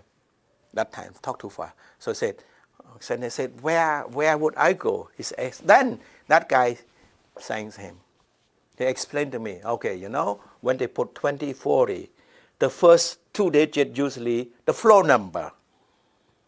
Oh, okay, and then the last 2 digits usually your room number. Oh, so it means that I was staying on the 20th floor and room number 40. We had no idea. And then some of our people that walk in there without, they just playing it out and then don't know which floor to press the button. So they stuck in the elevator for a few minutes before we can bring it down here. So that's another dilemma to deal with. So we were in the room. Then at that time, I believe I arrived on Friday afternoon because he give us what? Pocket money to buy food. 20 or 20 or I think $20. So a day I got $10, right, to buy food. Okay, and then he just give me there at the restaurant down there. Okay, so another challenge for us too. God, So we went down to eat the food. I said, what we want to order? You know, the menu is strange. So this one, hot dog. Maybe that a hot dog give impression, Jesus Christ, these people eat dog too. Because we don't know, no idea the hot dog, what the hot dog mean, you know, like, this one eat dog like us, right? Because hot dog like give you a wrong impression like a dog. Because again, even though we know what does it mean vocabulary, hot dog, and pizza, and sandwich, you know, like so many things. Hot dog, you know, easy. So how does it? What? This was a sausage, not a hot dog, but the way, right? So many things that we have to learn. Imagine you did not speak English. For me, I speak some English, but I still have struggling, right? And then I remember, then was okay. The other thing too, it's called orange juice. Okay, so we order orange juice. The orange juice for us in Khmer, the Coeurs, you know, the Coeurs, orange juice. So usually we call orange juice mean like the Coke, right? Like Pepsi. Actually, we want to order that, but we don't know how to call. So we call, okay, we call the Coeurs, so orange juice. So the orange juice, when we got the orange juice, you know, it's so bitter. So, when we order orange juice, they give us orange juice, obviously. See, and then for us, we didn't want to order that. We want to order Coke or Pepsi. And then the end of the day, say, let me try one more. We had to point, you know, like, I want to want that. We had no idea, you know, like Pepsi, Coke, like they call, of soft drink. We don't know that. Orange juice, yeah, got orange juice, you know, like. So it's so many things to learn at that time, right? So confused. And then also we want to eat pizza. What the heck is that pizza, right? I remember all the pizza. I went to the store outside, all the pizza. Okay, and then I said, I want to order pizza. I said, okay, what kind of dressing you want? Holy cow! I'm thinking, what? I had no idea, you know, like. One pepperoni, I had no idea. All dress, I don't even know what it is, right? And all dress because, this price you can order only 3, you know, the 3 topping. I say, yeah, put only 3, whatever you want. I had no idea, you know. So it's so many things that you learn, right? And then also, I want to eat rice. Where's the food, you know? Like, we've been traveling for 2-3 days. It's no rice. So at that time, wow, it's not like now. 40 years ago, you don't have too many choice. The Chinatown, like I believe, only 1 or 2 Oriental grocery. So from the hotel to Somerset, Chinatown, it kind of another adventure for us. Right? So it's a long, another process. Can you stop a bit? I need to go to the washroom, right? Oh, yeah? Yeah. Okay. You mentioned that you just arrived in Uh-huh. and you stayed at the Hotel. and you were describing about finding food. Okay, so all right. Okay, so let me try to say something about the food. All right, and then we were explained by, sometimes we had, because you see here again. First of all, you need to know where you are, and then how long they will tell. Okay, you stay here a few weeks before we can help you to find a permanent accommodation. But before that, I'm talking about our life during a few weeks in the hotel, right? And then that hotel is sort of kind of have a kitchen that you can cook your own food. So the hotel provides us utensil, all the pot and pan that you can cook. But the problem is we have to buy food. And we know that the grocery close by. But the problem, we want to buy Oriental food, our food, you mean rice, like fish sauce, all those meat. And then we say, oh yeah, you guys can go to Chinatown. So took a bus number so-and-so. I got, holy cow, that's another challenge to learn how to take a bus. So finally we found a bus. Okay, so go to Chinatown. At that time it be a challenge as well. As I mentioned earlier, Chinatown only 2 Chinese grocery, Oriental. So we buy the rice, those sort of things. It took quite some time. see the first time, and then we bought rice, obviously, rice, that's what our staple. No rice, we cannot survive. We feel like we cannot just eat bread. For the last few days, we already ate bread, sandwich, hamburger. Even hamburger, a challenge for us to order hamburger. They have McDonald's, Harvey, doesn't mean much to us. French fry, we had no idea. So, but anyway, we did try, we like it, but at the end of the day, I need to eat rice. So we went to Chinatown, grab a bag of rice, and then for sure, soft drink, because our people love soft drink at that time. Because the soft drink is kind of luxury where we were back in Cambodia. So bought soft drink and then make our own food. Finally, we got some food that we made. And then another challenge that that I want to kind of share that with you guys. And then we went the second time to Chinatown again. So from the Chinatown, from what I understand, then at that time, because some of the road sign is been covered by snow, because I arrived during the winter time. So when we went there, and then we look at it. So where the Chinatown, we had to look some kind of, a place where you can sort of sign, oh, here the Chinatown. When you reach this church, I need a focal point where it's a Chinatown. And then we look at one church.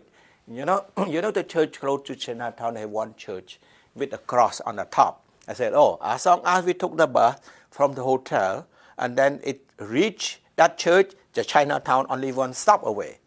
On that day, it was snowing, and then it's a snow cover the cross on the top of the church. So we got lost again. I said, how come it took a long time we cannot find that church? Because the church the cross that's my focal point. That's what, when you see that sign, tell the driver to stop. So we got lost, and then until we asked the driver, where's the Chinatown? So they said, okay, stay in the bus, we have to bring you back. So the bus reached their final destination, and then we stay in the same bus. So on the return, they will drop us in Chinatown. So that's another funny thing to stay, because Somerset, but Somerset, sometimes you do not see the sign on the street that put Somerset, because the snow was covered. So we got lost as well on that thing. And also, using the phone, another challenge too. Because, where we come from, the phone kind of doesn't exist. So we have to learn how to use that too. So read instruction and dial it, because at the hotel you have to dial 9. Now I know. At that time, we had no idea. Sometimes we press to dial the other room, because at that time we got a few families living in the same. So we try to communicate each other. So the support that we have at that time only among ourselves, because we hate isolation. Isolation sometimes, like you're frustrated when you stay just in the room watching TV. So that's the one that need to be kind of together. This one, the support that we need each other. At least you are in the same boat, so we are in the same. We venture out together in the cold, those sort of things, right? So we stay about a few weeks in the hotel, right? And then they will find us a house, a home. For me, they find me a home living in Chinatown. I was staying a year or two in Chinatown in my old house. It's rented at that time, 1-bedroom apartment or house. And then I was start working already. So another challenge, if you look at that time, and then when you move to your apartment, you look at, Jesus Christ, what's going to do? So the challenge we are having at that time, if you want to compare to everyone, the challenge in the new country, one, the obstacle for the integration, one, the language, new culture, everything new for you. You start new life. You wasn't born here. You don't know nothing about this country. You don't know the custom.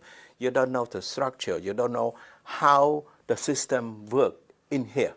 Nothing at all. So you learn by mistake sometimes, trial and error. Try this one doesn't work, go this way. Try this one. So that's what the frustration. And then sometimes when you so much frustration, you feel, why I came to this country? I should just stay in there. But and then you're thinking, look at the half full. You are safe in here.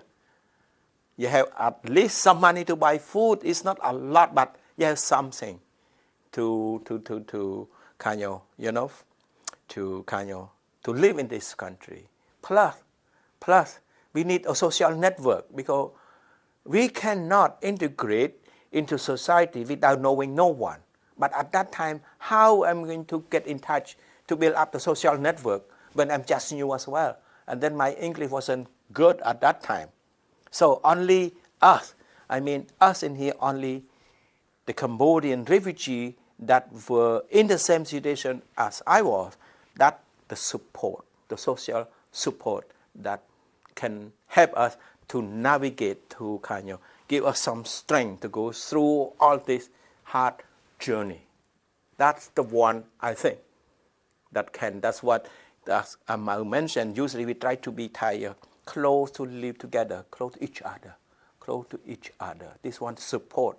And then if you left someone living alone without the support of their own community, will be a lot. And then mental state will be a different story. So that's what I just want to share, the obstacle on those things. So language, the weather, we all know that Canada's cold, and then looking for a job. How we are going to make our life better. That's the challenge we have to go through. What kind of job that you're... So at that time, I got a job. To start with my job, my job was a cleaner at that time. I got an assistant from the government, but it's not enough. You know that. It's just barely, just basic need. And then I got a part-time job as a cleaner, and then I went to school to study at the Carleton U. You know that. I was a medical student for 3 years when the Khmer Rouge took over. Then when I arrived there, I went to Ottawa U to find out how I can continue my study, and then learn that it will take a long time to be back in the medical student, to study medicine again. Because as I mentioned earlier, before this, I was working as the medical team. So I already had some experience, do some surgery, those sort of things in the refugee camp. Come here, I want to study again to be a doctor in the medicine, but it takes a lot of money. And plus, we had to do a certain test. The other thing is, most important, financially incapable for me to study again in that field. So I changed to study social work as a part-time. At that time, as a part-time because I had to work. During the assistance you get from the government, you are not allowed to go study. You can study only English, which is about 6 months to a year.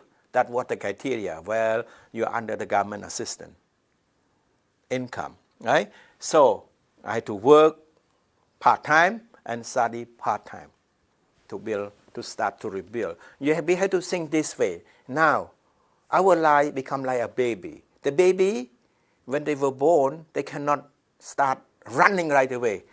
Crawling, walking step by step, and walk. So that's what we start from zero. So I went to the study, and then I got a job to work with the Catholic Center for Immigrants as a settlement worker myself.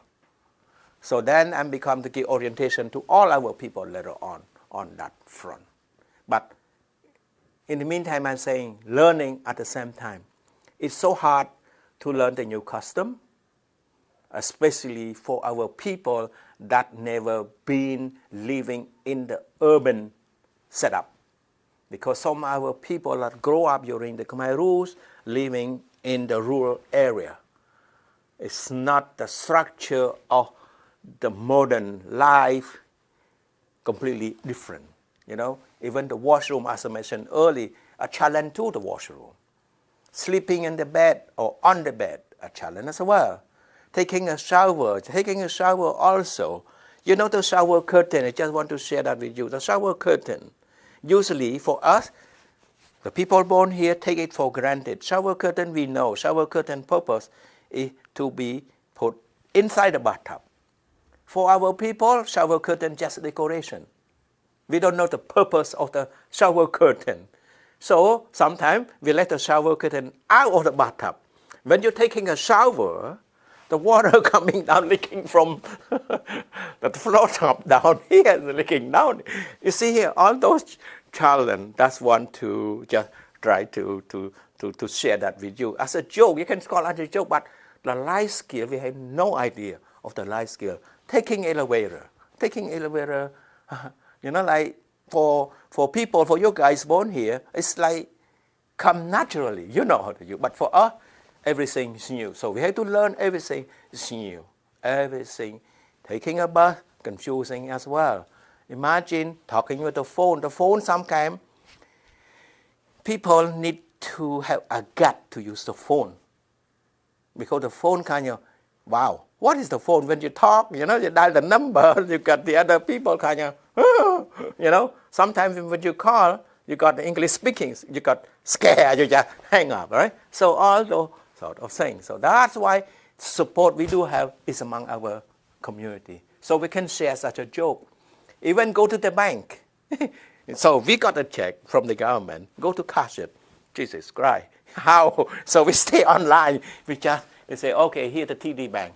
We look, God, TD, how we are going to do? How we are going to do? So we get online. We have no, you know, they ask this again back to the day like they speaking too fast. But for Canadian, I said, look at it. They're so polite. They're so kind of accommodating us. When they know we don't speak English, they try to take time to explain to us. So for me, this the welcome city, the welcome country, because somehow we learn this country built on immigrant.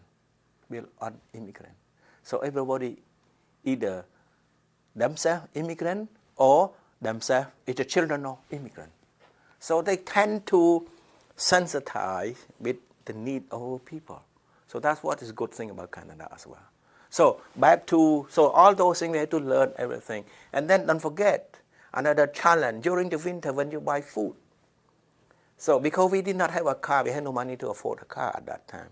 So even the grocery, you had to carry. Imagine carry all the grocery back during the windy time, -30. That you can see, you can feel that already. So walk through that too. So and then put yourself in that and then say, wow. So that's the thing our people been through. And the most important thing is language. It's the language. And then our people tend to be humble because being kind of victimized by the regime.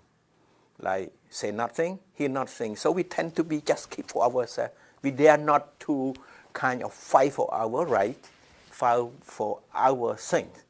That's what has been kind of brought up during that time. So that's why our people tend to be humble and appreciate of everything. So we don't, even though they give us something, we appreciate that already. It's not the same kind like, hey, my entitlement, right? We look at it as a donation rather than it's my entitlement. You can see the difference. And then we don't fight so much about our right because our rights been taken away so long, we forgot what are our rights. What our right as a human being.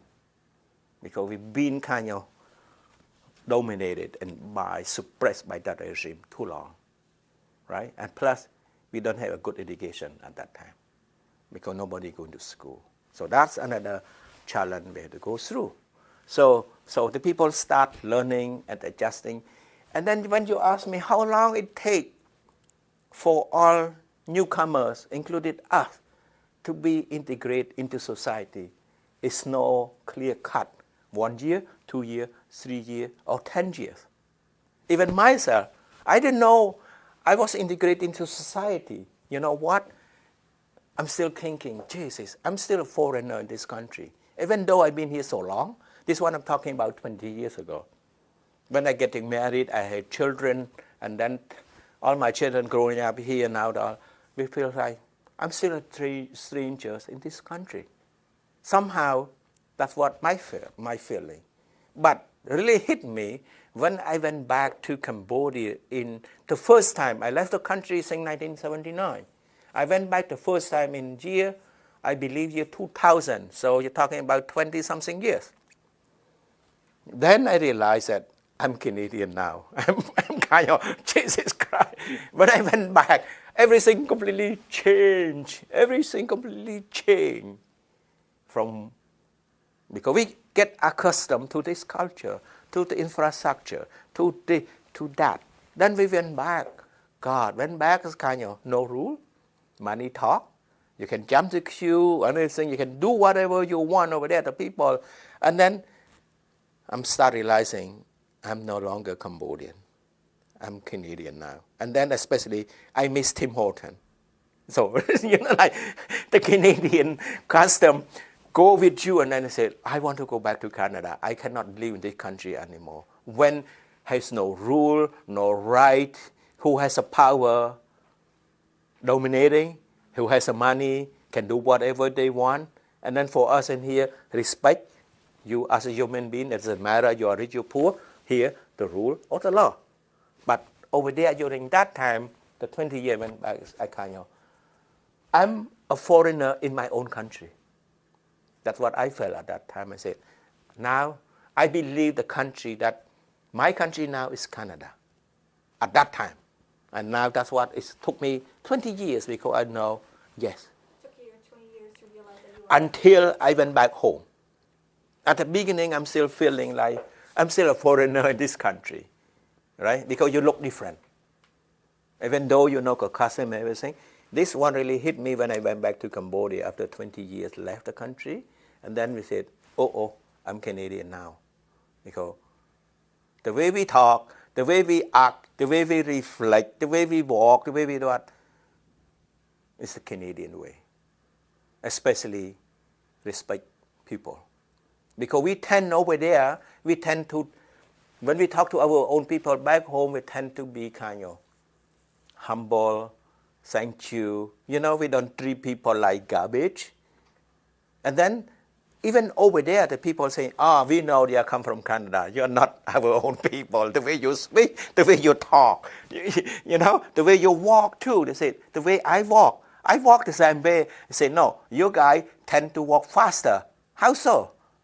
Yeah, over there tend to walk relaxed. Yes, and then I started realizing, because it was cold, here we walk, we want to be running fast because of the weather. You know, it's so many. That's what I'm thinking. I said, yeah, you're right. I'm sort of Canadian now. See, here, that's what I felt. That's what I felt. Like, interesting. So until you went back, and I said, I want to go back. I cannot live in the country anymore. Because the suppression and the way they run, like, no rule at that time. Right? So that's what it is. So let's go back when you're talking about your job. I mean, when you first arrived in Canada, how long did it take for you to get to work? Get to work, yeah. Okay. So I was working as the cleaner for me. I said, yeah, as long as we get something to go, right? So, because I think that we can improve, because don't forget, you cannot, if you're a doctor, you come here, you cannot be a doctor for sure, because you need to certify, you go so many things. But for me, I think we start from scratch. Okay, so as long as we got a job, get income first, and then you can improve, because that one is give you a hope. Like, okay, so now I'm working, so I know the system. Because if you just stay home alone, without doing anything, you kind of left out. You are not really integrated until you start working. And then you improve your English. And plus, you go to school. So you learn more on the system, the maze of this system that you are going to learn. And then the custom, the culture. So it took me, I think, and then it took me about a year or something. So I start the learning, and then they hire me as a part-time again to be a settlement counselor, because at that time we got a lot of influx of the Cambodian people. I think the influx is a lot of our people coming in 1983 to 86. A lot of our people coming. So I'm become a part of settlement worker, help them to settle.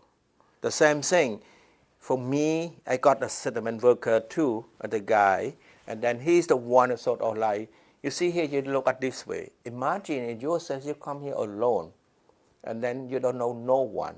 And then your settlement worker become a kind of your support, your source of information. You can call, okay, I'm getting sick, what I'm going to do. Right? So you get sick, you're new in the country, what are you going to do? You don't know.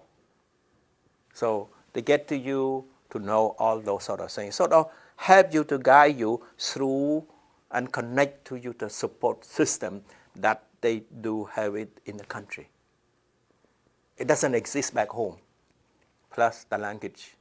So this one is helping you through, guide you. So you're talking about infrastructure of the health system, learning about the life skill. When you move in, as I'm saying, when we move to when you're living in the high-rise building. Okay, when you're living in the high-rise building, do you know where's your garbage? Where do you throw your garbage? We got some of our people keep the garbage for weeks because they don't know where to throw out the garbage. Because the garbage in the building, high-rise building, had to be in the chute. They have the chute that you open, you throw the garbage, and then the garbage bin in the basement. We have no idea.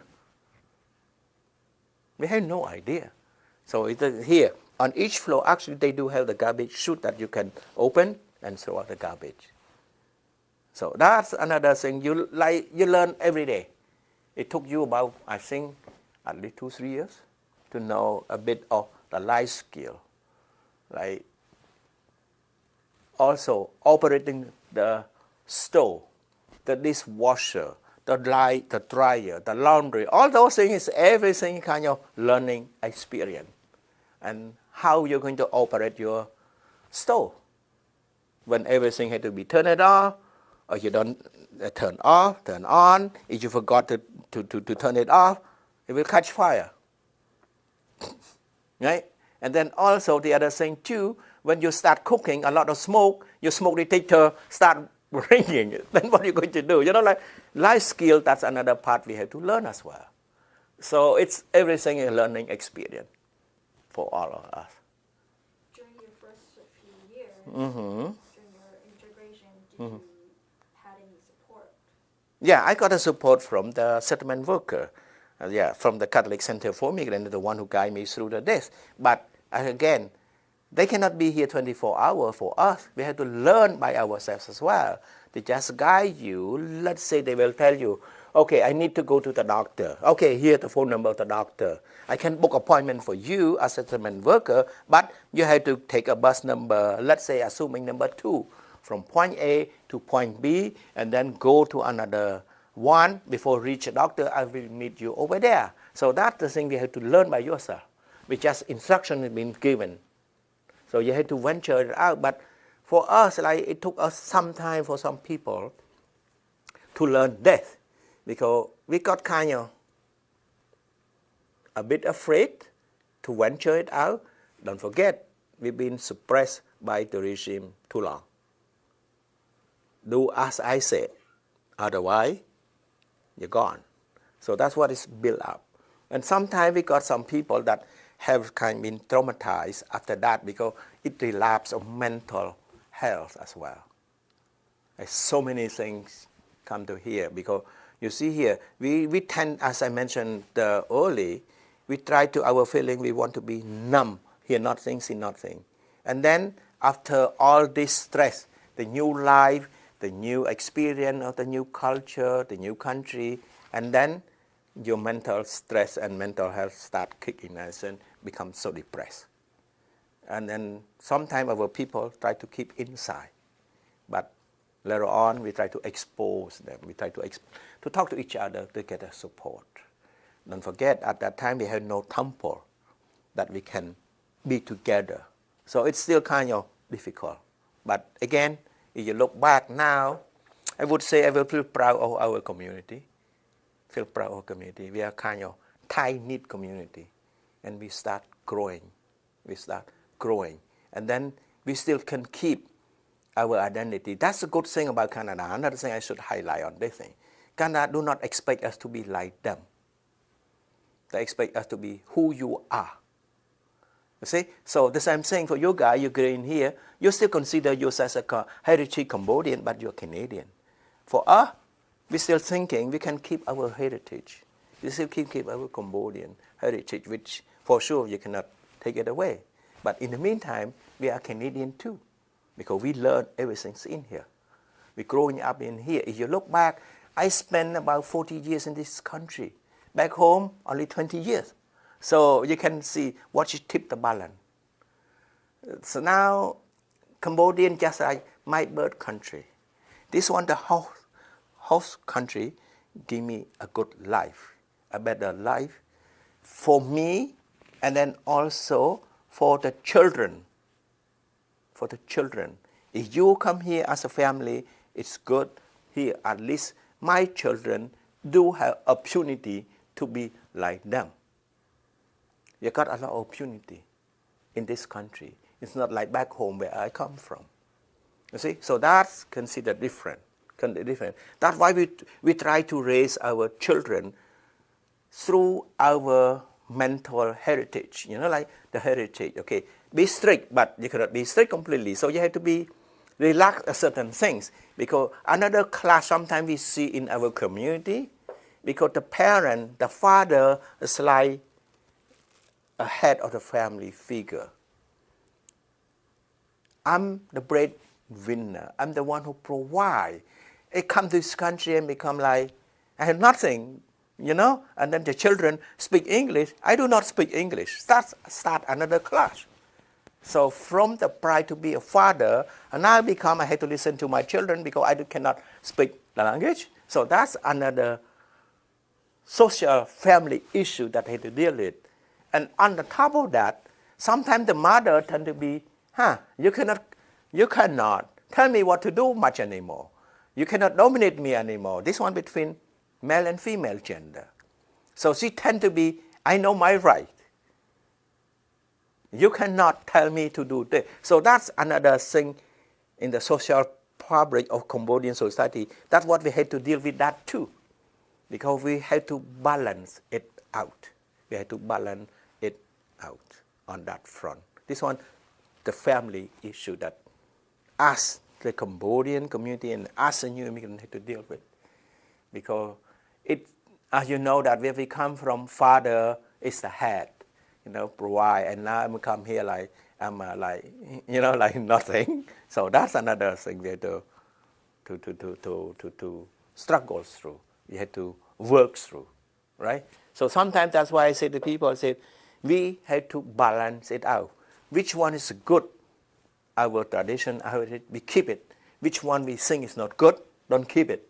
Take the new one. Take the new one. Because we have to balance it out. We can't control our children. You know, like over there, like you cannot have a girlfriend or boyfriend until you're so-and-so. But in here, you have to open it up because the society, because the children were born here or grow up in here, they learn tradition the way they are at school. They spend, like I would say, they spend about 7 or 8 hours in school. They spend with your family, with the parents, 2 or 3 hours. So that's another class. We have to be kind of balanced as a parent. But one thing I always tell the kid, my kid, and also most of the people, I said, we had to make sure our kid know our heritage, and then also family first, education, the two main things that the new generation have to learn, family and then education. These are the two most important things for us to raise the kid. Because we know that education is the one who brings you to a good life. We do not, because we've been through hardship so much, we do not want our kid to go through this again. Right? So that's the one we have to explain to our kid. Right? So I know we try to explain to our kid about our life during the Khmer rules, during all the regime that we've been through. At the end of the day, they just listen, but they don't appreciate it yet until they're growing up. When they're growing up, become mature, and then they said, yeah, my parents been through a lot. They're so right. Because, when you're a teenager, you are young, you say, you just talk, I have nothing to do with that. But when they start growing up, become mature, they feel, oh, yes, so right. You're so right in that. The other thing, too, this one from my kid, he mentioned to me, Daddy, you are so strict. Yeah, the Bible agree. Okay. I said, in what way? Okay. If I'm going to school, I got 80%, and then you never praise me. Oh, that's good, 80%. You always ask me, where are the other 20? You should get a 900%. Why you give me only 80 and you feel proud of it? You know what he's mentioning? Daddy, in Canada, all my Caucasian friends said they are so proud when their kid get 80%. They never ask about the 20. But for us, we don't ask. We don't praise you for 80%. They said, why don't you bring me the other 20% that you lack of? Right? You can see the difference between the way we raise kids. We tend to raise kids based on the negative. Change that negative. We do not praise much on the positive side. You got where I'm going, right? Where I'm talking about, right? So you bring the mark 80%. We don't, not good, because we tend to be. We praise the children too much on 80%. They said we think, it's enough 80. My father, my parents are happy with the 20. I don't 80. I do not need to raise my bar to another notch. No. But for us, no. Find me the other 20. Bring it to 90. Bring me to 100. Then I satisfy. So you can see the difference between we raise the children. And also we had to adjust the upbringing of our kid too. We had to relax a bit. The other thing is it's a good thing, that my children, when they go to university, their parents helping them, but us alone. For us, we pay for your education. You can see the difference, right? So and then also if the kid live with the parent, they pass 18, you have to pay rent. But for us, we don't charge. You see, it's a few things are different. A few things is different. For us, it doesn't matter. As long as we go outside, we go picnic, everything, we make sure we bring a rice cooker. We cannot go without having a rice cooker, right? So it is changing, but we adapt, we adjust to the way we are. Because we are in Canada, we are not in the Cambodian anymore. You see, but we still keep our heritage, try to keep. So that's what I say. Good thing Canada do not want to change you. Canada just want to be who you are, and then fulfill your duty as a citizen of this country. Respect the law. That's what I can tell you. Right? Do you tell full details? About? You share your story to your children? We do. I share, like, it's not sharing, like, it's not just sit down and listen to my story. No, the way we brought up, we explain to them those sort of things, like the same things, like, we try to let them know everything is not grow on tree. Everything you have to work for it to get it, right? So sometimes we just tell them, like, why I remember when they were young, the cable kind of been cut for whatever reason. Like the world is crumbling. It's no TV only for a few hours. Why you make the big deal of that? We had no TV at all, right? And then no computer, nothing. Say, I cannot do anything. Hey, improvise, work with what we have. This one is not your right, it's a privilege. You were not born with that. I had to work for it to get it for you. So this one is a privilege, not a right. You were not born with that. So you had to make a distinction between privilege and the right. And the same thing, they say, okay, you go in my room, can you knock? I said, don't forget, your room is in my roof. under my roof. I'm the one who provide your roof. But your room, yes, your room, but your room under my roof. My roof will cover you. You see? So we had to adjust a certain thing. So we explained to them about a hard life. Yes, they notice that. But I'm not sure if they really get a picture like, oh, they connected to Cambodia. I don't think so. For me, it just know, yes, we are come from Cambodia, those sort of things. Yeah, I brought them to Cambodia too, to get to know how difficult it is like over there. And then I said, compared to this, he said, whoo, what an open eye for them to know. In here, that's why I say we tend to take things for granted. But over there, you have to work for it. And sometimes you don't even get it. And then sometimes you say, why do people don't fight? You know, like it's no freedom, no democracy, no this. Why they don't fight and raise it? Yeah, when you have the gun in front of you, how you going to? They don't respect you. How you going to deal with it, right? In here, you can complain. You have the process to do. Over there, no. So you can see the difference. You can see the difference. That's what it is. So it's a kid. I think the kid generation understand about what is giving, what is privilege, what is right. But they are more Canadian than we do, than we are. That's what I'm feeling. When you brought your children to Cambodia, how were they react when you told them what? Yeah, we just give them this. Okay, when we go in there, this one is sort of like an eye opener, as I mentioned, but at least to kind of compliment, to show them the reality, what we are being told them. Because we were here, we just told them, and now you can see reality. I'm telling you exactly what it happened, right? You cannot demand too much. You have to work hard for it, and again, you have to sweat. And then the life over there are not easy. So make the best out of it while you get an opportunity in here. Over there, you are poor, you don't have opportunity.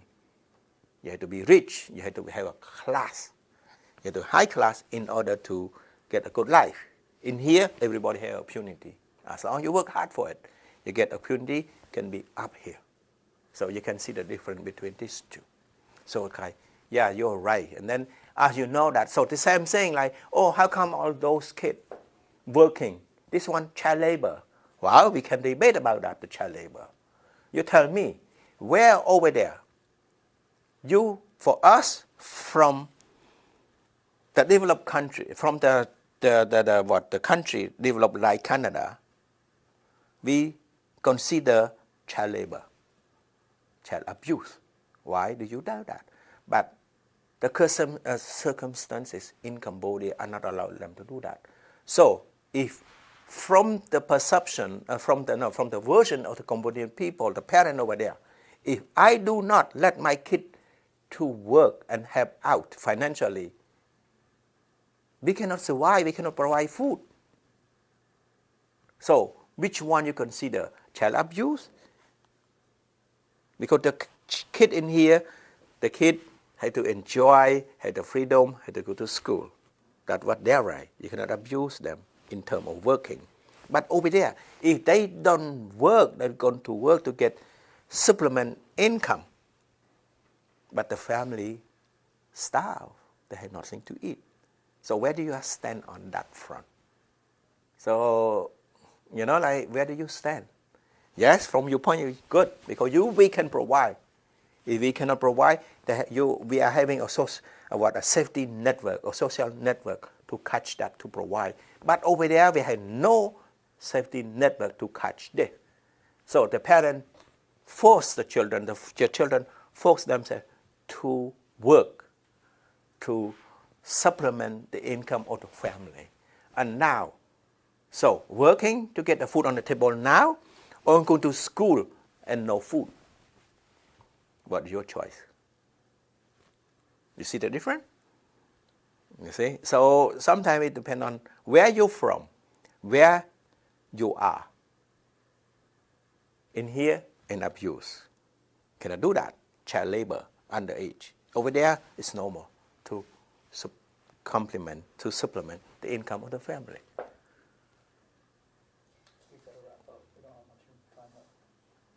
So, one thing that I'm going to ask you as well, what can Canadians or next Canadian generation can learn? Can learn? I think, okay, if you want to be quite friendly, we had to think.